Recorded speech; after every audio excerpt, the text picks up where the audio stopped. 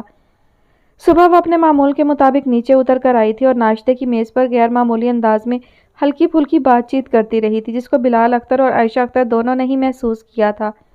وہ دونوں اس طرح اس کی گفتگو میں حصہ لینے پر کچھ چونک سے گئے تھے۔ عائشہ اختر تو دل ہی دل میں خوش ہو گئی تھی، اس سے آگے انہوں نے کچھ نہیں سوچا سوائے اس کے کہ آج زوبیا کافی نارمل لگ رہی ہے، جبکہ بلال اختر اس کے چہرے کو بغور دیکھتے ہوئے اس تبدیلی کی وجہ کھوجنے کی کوشش کر رہے تھے، اور جب ناکام ہو گئے تو اندازہ لگاتے ہوئے پوچھنے لگے، پھر تم نے اپنے یونیورسٹی میں ایڈمیشن لینے کے متعلق کیا فیصلہ کیا؟ زوبیا چند لمحوں کے لیے سٹ پٹا گئی، وہ اس سوال کے لیے بالکل تیار نہیں تھی، لیکن کیونکہ اسے آج اپنے آپ کو ہر حال میں بالکل ٹھیک ظاہر کرنا تھا، اس لیے فوراً خود کو سنبھالتے ہوئے خود اعتمادی سے کہنے کی کوشش کرنے لگی، میں سوچ رہی ہوں ایڈمیشن لے لوں۔ بلال اختر اور عائشہ اختر ایک ساتھ چونک گئے۔ پہلے ان دونوں نے زوبیا کو حیرانی سے دیکھا، پھر ایک دوسرے کو دیکھنے لگے۔ زوبیا ان کی کیفیت بخوبی سمجھ رہی تھی، تبھی ہونٹوں پر زبان پھیرتے ہوئے کہنے لگی، اصل میں اس گھر میں شفٹ ہونے کے بعد سے میں بور بہت ہونے لگی ہوں، اور آج میری صبح آنکھ 4 بجے کھل گئی، اس کے بعد سے نیند ہی نہیں آئی۔ سوچا کچھ پڑھنے بیٹھ جاؤں تو نیند بھی اچھی آ جائے گی، مگر آپ کو تو معلوم ہے مجھے افسانے اور ناول پڑھنے کا شوق نہیں، اخبار سے بھی مجھے کوئی دلچسپی نہیں۔ اس وقت احساس ہوا کہ اگر کوئی کورس کی ہی کتابیں ہوں تو وقت اتنا اچھا گزر جاتا، بھلا پڑھائی سے اچھی اور کارآمد مصروفیت کوئی ہو سکتی ہے؟ زوبیا کی گفتگو پر عائشہ اختر خوشی سے پھولی نہیں سما رہی تھی، البتہ بلال اختر صرف سنجیدگی سے اسے دیکھ رہے تھے۔ ہاں زوبی، بھلا پڑھائی سے اچھی مصروفیت اور کیا ہو سکتی ہے؟ گھر کی تبدیلی واقعی تمہارے لیے خوشگوار رہی ہے۔ عائشہ اختر نے پہلی بار بلال اختر کے سامنے اتنے واضح الفاظ میں یہ اعتراف کیا تھا، مگر بلال اختر ان کی طرف متوجہ ہی نہیں تھے، وہ بددستور زوبیا کو بغور دیکھ رہے تھے، جو ان کی نظروں سے گھبرانے کے باوجود بظاہر اعتماد سے بیٹھی تھی۔ جی ماما، یہ تو آپ ٹھیک کہہ رہی ہیں، گھر کی تبدیلی خوشگوار تو ثابت ہوئی ہے، بلکہ مجھے لگتا ہے کہ جب سے شفٹ ہوئی ہوں میں نے اپنی الماریوں کی سیٹنگ ٹھیک طرح سے نہیں کی۔ میں سوچ رہی ہوں آج اپنی الماریاں ٹھیک کر لوں۔ زوبیا آہستہ آہستہ موضوع کی طرف آنے لگی۔ آج رہنے دو، صبح 4 بجے سے اٹھی ہوئی ہو، جلدی تھک جاؤ گی، پھر کسی دن کر لینا۔ عائشہ اختر کے لہجے میں ممتا بھری تھی۔ زوبیا نے تشکر بھری نظروں سے اپنی ماں کو دیکھا، جس نے عین وہی بات کہی تھی جس کی زوبیا کو خواہش تھی۔ وہ اپنے کمرے میں الماری اور درازوں کا سارا سامان نکال کر پھیلا دینے والی تھی اور 12 بجے کے قریب عائشہ اختر سے جا کر کہنے والی تھی کہ میں بہت تھک گئی ہوں، مجھے کھانے پر جگایا نہ جائے، میں سونے لیٹ رہی ہوں۔ عائشہ اختر ان معاملوں میں خاصی اصول پسند تھیں، وہ زوبیا کو کوئی سینڈوچ وغیرہ کھلا کر سونے بھیج دیتی اور تب تک نہیں جگاتی جب تک زوبیا خود نہیں اٹھتی، چاہے 6 بجے چاہے 7، بشرط یہ کہ اس کی طبیعت ٹھیک ہو۔ چنانچہ اپنی طبیعت کی طرف سے انہیں اس نے صبح ہی صبح اطمینان دلا دیا تھا، البتہ بلال اختر کی سنجیدگی اسے تھوڑا فکر مند کر رہی تھی کہ کہیں وہ انہیں مطمئن کرنے کی کوشش میں کچھ زیادہ تو نہیں کہہ گئی جس سے فائدہ ہونے کی بجائے الٹا نقصان ہو گیا، اور وہ اس کی باتوں سے مشکوک ہی ہو گئے۔ جو بھی تھا وہ ان سے براہ راست پوچھ تو نہیں سکتی تھی، اور اندازے اس کے اتنے اچھے تھے نہیں کہ وہ محض چہرے سے ان کے ذہن تک رسائی حاصل کر لیتی، لہٰذا ان کے دیکھنے کی پرواہ کیے بغیر اپنے پلان پر عمل کرتے ہوئے کہنے لگی، ماما اب میں نے مائنڈ سیٹ کر لیا ہے، بلکہ کپ بورڈ میں سے چیزیں بھی نکال لی ہیں۔ زوبیا منمناتے ہوئے بولی، اور اس سے پہلے کہ عائشہ اختر کچھ کہتی وہ اٹھتے ہوئے تھوڑے خوشامدی انداز میں بولی، میں نہیں تھکوں گی، اور اگر تھک گئی تو سو جاؤں گی، جتنا بھی کام باقی ہوگا سب ویسے کا ویسا ہی چھوڑ دوں گی۔ زوبیا کی بات پر عائشہ اختر رضامندی دینے والے انداز میں مسکرا دیں تو وہ تیزی سے سینے کی طرف بڑھ گئی، مگر ابھی اس نے سیڑھی پر قدم رکھا ہی تھا کہ اسے لگا جیسے بلال اختر عائشہ اختر سے کچھ کہہ رہے ہوں۔ غیر ارادی طور پر وہ رک کر ان کی باتیں سننے کی کوشش کرنے لگی۔ اپنا نام تو اس نے واضح طور پر سنا، مگر انہوں نے کہا کیا وہ اس کی سمجھ میں نہ آیا۔ ان کی بات کے جواب میں عائشہ اختر عجیب حیرت کرنے والے انداز میں کچھ بولی، لیکن ان کے الفاظ بھی وہ سن نہ سکی۔ دل تو چاہا واپس پلٹ کر اور تھوڑا قریب جا کر بات سن لیں، مگر وہ دل پر جبر کرتی اپنے کمرے میں آ گئی۔ کم از کم آج کے دن وہ ایسی کوئی حرکت نہیں کرنا چاہتی تھی کہ پکڑے جانے پر وہ دونوں اس پر غصہ ہو جاتے۔ کمرے میں آ کر اس نے ارادے کے مطابق الماری کے 6 پٹ کھول کر سارے کپڑے نکال کر بستر پر ڈھیر کر دیے۔ اسے یقین تھا اگر اس وقت عائشہ اختر اس کے کمرے میں آ گئیں تو وہ سارے کپڑے ایک ساتھ نکال کر پھیلا دینے پر ضرور اعتراض کریں گی، اور یہی وہ چاہتی تھی کہ اگر وہ آئیں تو اتنا پھیلاوا دیکھ کر اسے کئی گھنٹوں کے لیے مصروف سمجھ کر ڈسٹرب نہ کریں۔ یہ اور بات تھی کہ وہ 2 گھنٹے بعد اس کمرے میں آئی تھیں۔ تب تک اس نے صرف ایک ہی پٹ میں کپڑے وغیرہ رکھے تھے، جبکہ باقی سارا سامان جوں کا توں پڑا تھا۔ یہ کیا زوبیہ پہلے ایک کپ بورڈ ٹھیک کر لیتی پھر دوسرا پھیلاتی۔ انہوں نے پورے کمرے کو بے ترتیب دیکھ کر الجھن بھری نظر اس پر ڈالی۔ ماما اس طرح تو جس خانے میں جو چیز رکھی ہے میں اسے واپس وہیں رکھ دوں گی، جبکہ مجھے ساری چیزیں اس طرح رکھنی ہے کہ فینسی کپڑے ایک طرف ہوں، کیجول کپڑے ایک طرف ہوں۔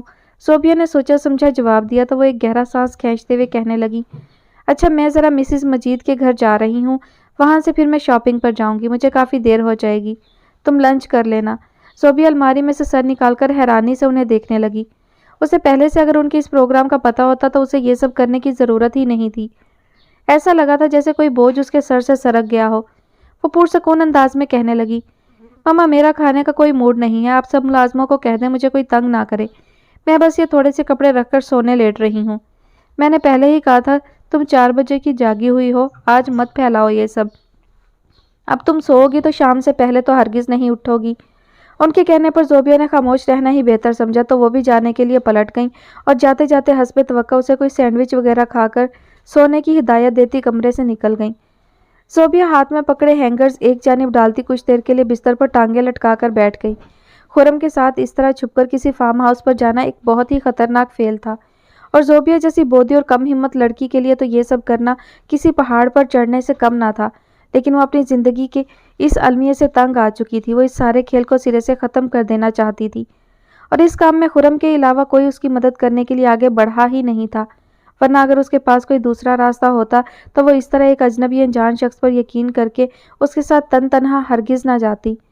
وہ بے وقوف یا نادان نہیں تھی، بس اپنی زندگی اور حالات سے بری طرح مایوس ہو چکی تھی۔ چنانچہ خرم اگر اندھیرے میں تیر چلا رہا تھا تو بھی وہ اس کا نشانہ خطا ہونے کی امید لگائے بیٹھی تھی۔ جانے کتنی دیر زوبیہ ایسے ہی بستر پر بیٹھی خرم کے ساتھ جانے کی اور ملازموں سے نظر بچا کر گھر سے نکلنے کی ہمت جمع کرتی رہی اور اپنے فعل کے غلط نہ ہونے کی تعویلیں خود کو دیتی رہی۔ پھر آخر وہ بستر سے ایسے اٹھی جیسے پورے عزم کے ساتھ آگے بڑھنے کا ارادہ ہو، مگر تبھی اس کے برابر میں رکھا ایک سوٹ جسے وہ ہینگر کرنا بھول گئی تھی اور عائشہ اختر کے آنے پر بستر پر ہی رکھ دیا تھا، پھسل کر زمین پر گر گیا۔ زوبیہ کا آگے بڑھتا قدم رک گیا۔ اس نے جھک کر سوٹ زمین سے اٹھایا اور جیسے ہی سیدھی ہوئی ٹھٹک گئی۔ اسے اپنا خون رگوں میں منجمد ہوتا محسوس ہوا۔ اس کی سمجھ میں نہیں آیا کہ جھک کر جوڑا اٹھاتے وقت اسے وہم ہوا یا واقعی اس کے بستر کے نیچے کوئی ہے۔ اسے اپنے پورے وجود پر چھوٹی چھوٹی چونٹیاں رینگتی محسوس ہوئیں۔ ایک خوف سے اپنی ریڑھ کی ہڈی میں سرایت کرتا لگا۔ ہاتھ میں پکڑے جوڑے پر اس کی گرفت تکلیف دہ حد تک سخت ہو گئی۔ کافی دیر وہ اسی کیفیت کے زیر اثر اپنی جگہ بے حس و حرکت کھڑی رہی۔ آخر بڑی دیر بعد اس نے پلکیں جھپکتے ہوئے اپنے سکتہ کو توڑنے کی کوشش کی، اور پھر جب وہ اپنے جسم کو حرکت دینے کے قابل ہو گئی تب اس نے پلٹ کر وہ جوڑا جیسے تیسے الماری تک جا کر اس کے اندر رکھ دیا۔ وہ بستر کی جانب دیکھنے سے بھی گریزاں تھی، اس کا وجود ہولے ہولے کانپ رہا تھا۔ وہ ڈاکٹر شکیلہ کے الفاظ یاد کرنے کی کوشش کرنے لگی اور آہستہ آہستہ انہیں دہرانے لگی، یہ صرف میرا وہم ہے، بستر کے نیچے کوئی نہیں ہے، مجھے وہم ہوا ہے۔ زوبیہ بولتی جا رہی تھی اور کپڑے الماری میں ٹھونستی جا رہی تھی، یہاں تک کہ کرسی پر پڑے سارے کپڑے الماری میں چلے گئے۔ اب مزید کپڑے اٹھانے کے لیے اسے بستر کے نزدیک جانا تھا، جبکہ وہ تب سے بستر کی طرف پیٹھ کیے کھڑی تھی۔ اس نے آنکھیں موند کر گہرا سانس کھینچا اور بستر کی جانب گھوم گئی۔ یہ اور بات تھی کہ اس کی نظریں اب بھی بیڈ پر نہیں تھی، بلکہ وہ سامنے دیوار کو دیکھتے ہوئے آگے بڑھ رہی تھی۔ بہت سست روی سے چلتی وہ بستر کے نزدیک پہنچی تھی اور بستر پر سے کپڑے اٹھانے میں کامیاب ہوئی تھی، جنہیں الماری میں لے جا کر رکھنے کے بعد جب وہ دوبارہ پلٹی تو اپنی جگہ جم گئی۔ اگر بستر کے نیچے کچھ نہیں تھا اور اسے صرف وہم ہے تو پھر اتنا ڈرنے کی بجائے ایک بار بستر کے نیچے جھانک لینے میں کیا حرج ہے؟ سارا خوف فوراً ختم ہو جائے گا۔ کوئی اس کے اندر بول رہا تھا، بلکہ چلا رہا تھا۔ زوبیہ ایک بار پھر اپنی ہمتیں جمع کرنے پر مجبور ہو گئی۔ اپنے کمرے میں وہ اپنے ہی بیڈ سے خوف کھا کر اس کمرے میں کیسے رہ سکتی تھی؟ لہٰذا اس خوف پر قابو پانا تو سخت ضروری تھا، اور پھر انسانی فطرت بھی تو یہی ہے، ایک بار کسی چیز کے لیے شک ہو جائے تو جب تک شک کی تصدیق یا تردید نہیں ہو جاتی وہ چین سے نہیں بیٹھتا۔ زوبیہ بھی دل کڑا کرتی زمین پر سجدہ کرنے والے انداز میں بیٹھنے لگی۔ وہ بستر سے خاصے فاصلے پر کھڑی تھی، جیسے یہ خوف ہو کہ کوئی چیز بستر کے نیچے سے نکل کر اس پر حملہ کر دے گی۔ اس نے آیت الکرسی پڑھتے ہوئے گردن کو بہت ذرا سا گھما کر کنکھیوں سے بستر کے نیچے دیکھا تو اس کے سینے میں اٹکی سانس بڑے پرسکون انداز میں خارج ہو گئی۔ بستر کے نیچے کچھ بھی نہیں تھا۔ وہ بے اختیار ہی مسکرا دی اور سر جھٹکتے ہوئے جیسے ہی سیدھی ہوئی اس کے منہ سے ایک دلدوز چیخ نکل گئی۔ وہ خوف سے تھر تھراتی بڑی تیزی سے پیچھے ہٹی تھی۔ اس کی کمر پوری قوت سے الماری کے کھلے پٹ سے ٹکرا گئی تھی، مگر پھر بھی وہ رکی نہیں، یہاں تک کہ پٹ زوردار آواز کے ساتھ بند ہو گیا، مگر وہ الماری سے لگی ہانپتی رہی۔ کیا ہوا بی بی جی؟ ملازمہ کی آواز پر زوبیہ نے گردن گھما کر دروازے کی طرف دیکھا۔ اس کی چیخ پر ملازمہ کے ساتھ ساتھ مالی تک دوڑا چلا آیا تھا۔ زوبیہ کی خوف سے گھگی بن گئی تھی۔ اس نے ایک ہراساں نظر ملازمہ پر ڈال کر جب بستر کی طرف دوبارہ دیکھا تو بستر بالکل صاف تھا، سوائے ان کپڑوں کے وہاں اور کچھ نہیں تھا جو زوبیہ نے الماری سے نکال کر ڈالے تھے۔ بی بی جی آپ ٹھیک تو ہے نا؟ زوبیہ کو الماری سے خوفزدہ انداز میں چپکا دیکھ کر ملازمہ اس کے قریب چلی آئی۔ زوبیہ دونوں گھٹنے سینے سے لگائے اور دونوں بازو گھٹنوں کے گرد لپیٹے بالکل سمٹی ہوئی کسی شوق میں گھری بیٹھی تھی۔ ملازمہ کے کندھا ہلانے پر وہ خالی خالی نظروں سے اسے دیکھنے لگی۔ جو اس نے ابھی دیکھا تھا وہ بیان کرنا بیکار تھا۔ ملازمہ اسے وہم کہہ کر اس پر یقین نہیں کرنے والی تھی، یا اگر وہ اپنی کم تعلیم اور جہالت کے باعث بھوت پریت پر یقین کرتی بھی ہوگی تو بھی ان سب ملازموں کو ایسی باتیں زوبیہ کے سامنے کرنے سے سختی سے منع کیا گیا تھا، بلکہ ایک ماسی کو تو اس موضوع پر بات کرنے کی وجہ سے ملازمت سے نکال دیا گیا تھا۔ پھر بتا انہیں کیا ضرورت تھی زوبیہ سے کچھ کہہ کر اپنے روزگار پر لات مارنے کی؟ زوبیہ یہ سب جانتی تھی، لہٰذا اس نے خود کو سنبھالتے ہوئے کچھ نہیں کہا اور خود کو نارمل ظاہر کرنے کے لیے فوراً اپنی جگہ سے اٹھ گئی۔ آپ کو پانی لا دوں بی بی جی؟ آپ دوائی کھا لیں۔ ملازمہ کے مشورے پر زوبیہ نے ٹھٹک کر اسے دیکھا۔ کیوں دوائی کیوں کھاؤں؟ زوبیہ جانتی تھی وہ کیا سوچ رہی ہے، تبھی چڑھ کر برہم ہی سے بولی، جی وہ آپ کی طبیعت خراب ہو گئی ہے نا؟ وہ زوبیہ کو غصے میں آتا دیکھ کر کچھ بوکھلا گئی۔ کوئی طبیعت خراب نہیں ہو رہی میری، میں بالکل ٹھیک ہوں، بلکہ میں سونے لیٹ رہی ہوں، مجھے کوئی تنگ نہ کرے۔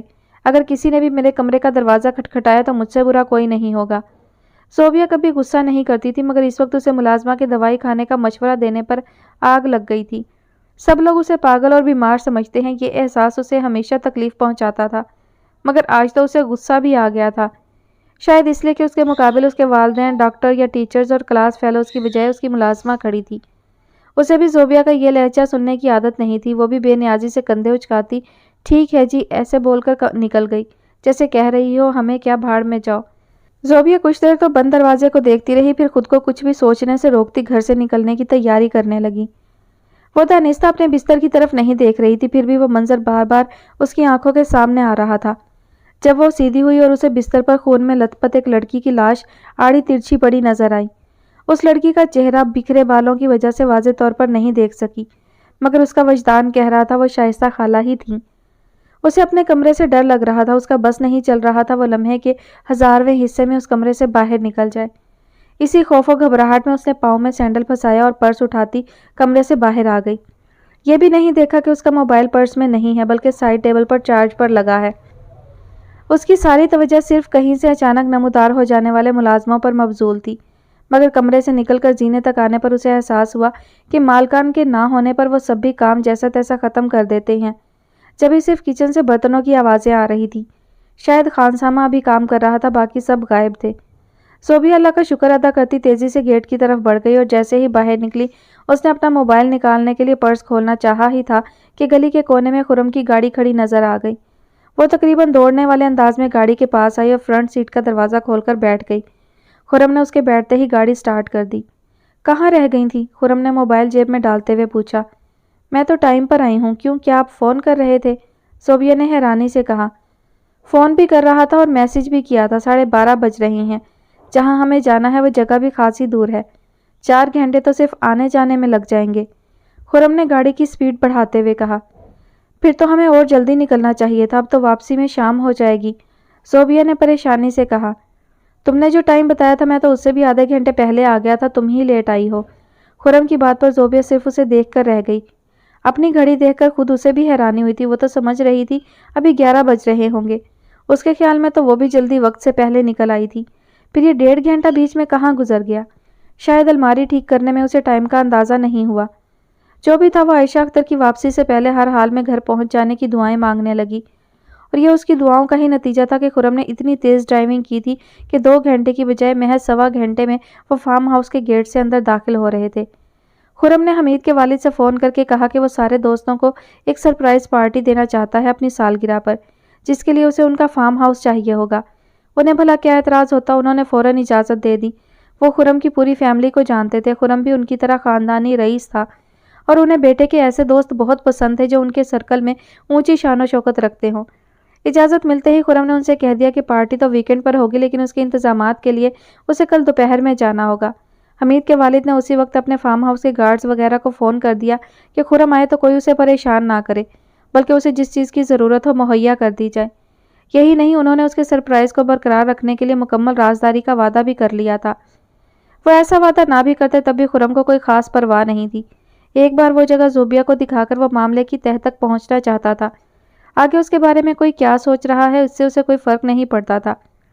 اس نے تو یہ بھی نہیں سوچا تھا کہ جب وہ ایک لڑکی کو لے کر فارم ہاؤس پر پہنچے گا تو وہاں موجود گارڈز وغیرہ اس کے کردار کی طرف سے مشکوک ہو جائیں گے اور وہ اس بات کی شکایت حمید کے والد سے بھی کر سکتے ہیں۔ تب وہ اس کے بارے میں کیا سوچیں گے، یا پھر ویکنڈ پر جب وہ کوئی پارٹی نہیں رکھے گا تب وہ اس کی غلط بیانی پر اس سے بدگمان ہو جائیں گے۔ اتنا سوچنے کی اس نے زحمت ہی نہیں کی تھی، اسے تو بس ایک ہی خیال آیا تھا کہ اگر حمید کے والد کے فارم ہاؤس سے کوئی لاش برآمد ہو گئی تو وہ اسی وقت پولیس کو فون کر دے گا، بلکہ فرقان حسن کے دوست جو SHO ہیں انہیں بلا لے گا۔ کہیں ایسا نہ ہو حمید کے والد اپنا اثر و رسوخ استعمال کر کے اس کیس کو حل ہونے سے پہلے ہی دبا دیں۔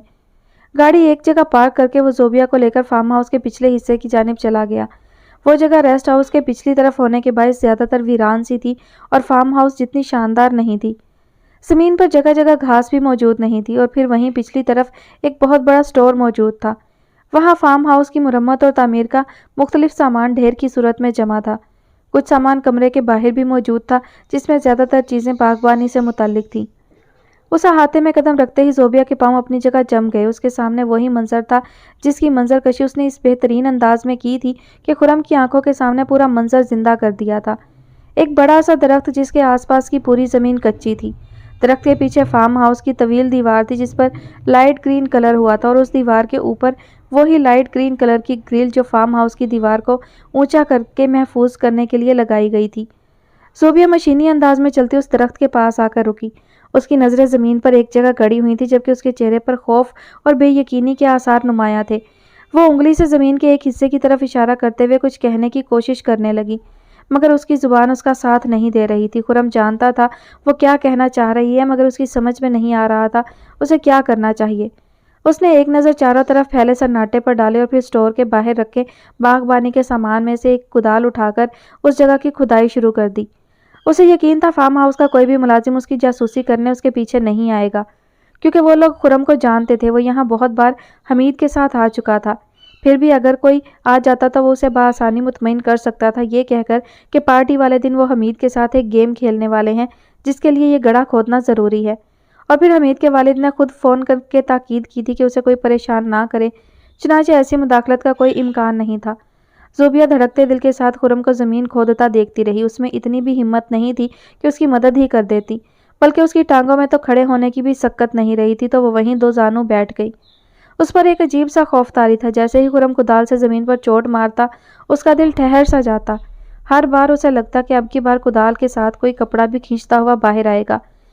حالانکہ شائستہ خالہ کی موت کو ایک زمانہ ہو گیا تھا، اب تک تو ان کے کپڑے گل سڑ گئے ہوں گے، مگر ایک گھنٹہ گزر گیا۔ خرم زمین کھودتے کھودتے ہانپنے لگا۔ اس نے اچھا خاصا گہرا گڑھا کھود لیا تھا اور بالآخر چنچلائے ہوئے انداز میں گڑھے سے باہر نکل آیا۔ کدال ایک جانب غصے سے اچھال کر وہ خود زمین پر گرنے والے انداز میں بیٹھ کر گہرے گہرے سانس کھینچنے لگا۔ بیزاری اور کوفت اس کے چہرے سے عیاں تھی۔ زوبیہ کچھ شرمندہ سے انداز میں اسے دیکھنے لگی۔ خرم کی جھنجھلاہٹ اس بات کا ثبوت تھی کہ وہ اس کی بات پر یقین کر کے سخت پچھتا رہا ہے، جبکہ زوبیہ کو لگ رہا تھا کہ اگر وہ مزید کھدائی کرے تو یقیناً شائستہ خالہ کی لاش برآمد ہو جائے گی۔ اسے 100% یقین تھا وہ لاش یہی ہے۔ وہ اس جگہ کبھی نہیں آئی تھی لیکن وہ اس جگہ کو دیکھ چکی تھی جس سے صاف ظاہر تھا کہ وہ لاش یہیں دفن ہے۔ وہ کچھ دیر خرم کے بولنے کا انتظار کرتی رہی، پھر ہمت کر کے خود ہی گڑھے کی طرف بڑھنے لگی۔ خرم کا سانس اب قطرے بہتر ہو گیا تھا۔ زوبیہ کا کدال اٹھاتا دیکھ کر وہ لب بھینچے اسے دیکھے گیا۔ دل تو چاہا اسے لتاڑ کر رکھ دے مگر اسے زوبیہ سے زیادہ اپنے آپ پر غصہ آ رہا تھا جو ایک پاگل کی بات پر اتنی دور چلا آیا اور آ کر کسی کے فارم ہاؤس کی کھدائی کرنے بیٹھ گیا۔ اپنی بے وقوفی پر اسے اپنے آپ سے زیادہ خجالت ہو رہی تھی جس پر وہ سوائے دل ہی دل میں دل ملانے کے اور کچھ نہیں کر سکتا تھا۔ زوبیہ نے کدال اٹھا کر زمین پر مارنی چاہی مگر وہ اتنی وزنی تھی کہ زوبیہ پوری قوت استعمال کرنے کے باوجود اسے مار نہ سکی اور صرف لڑکھڑا کر رہ گئی۔ گڑھا کھودنا تو دور کی بات تھی، خرم کے لبوں پر طنزیہ مسکراہٹ دوڑ گئی. کچھ دیر تو وہ اس کا اناڑیپن دیکھتا رہا، پھر بھی نہ کر کھڑا ہو گیا. زوبیہ جسٹ لیو اٹ، یہاں کوئی لاش واش نہیں ہے، چلو واپس چلتے ہیں، بہت دیر ہو گئی ہے. مجھے یقین ہے وہ لاش یہی ہے اگر ہم. زوبیہ منمنائی مگر خرم پھٹ پڑا. Shut up and let's go. Khurram اتنے غصے سے بولا تھا کہ زوبیہ بحث نہ کر سکی اور دل میں سوچتے ہوئے اٹھ گئی. جاتے جاتے اس نے ایک بار پھر اس قبر کی طرف دیکھا تھا، مگر خرم کا موڈ اتنا خراب تھا کہ وہ کچھ کہنے کی ہمت نہ کر سکی. ابھی وہ گاڑی کے قریب آئے ہی تھے کہ خرم کا موبائل بج اٹھا. ایک ان نون نمبر دیکھ کر پہلے تو خرم نے سوچا کہ لائن کاٹ دے، مگر پھر کچھ سوچتے ہوئے موبائل کان سے لگا لیا. دوسری طرف آواز اجنبی تھی. کیا میں خرم سے بات کر سکتا ہوں؟ خرم اسپیکنگ. خرم بولا. میں زوبیہ کا والد بول رہا ہوں، اس زوبیہ سے میری بات کرواؤ.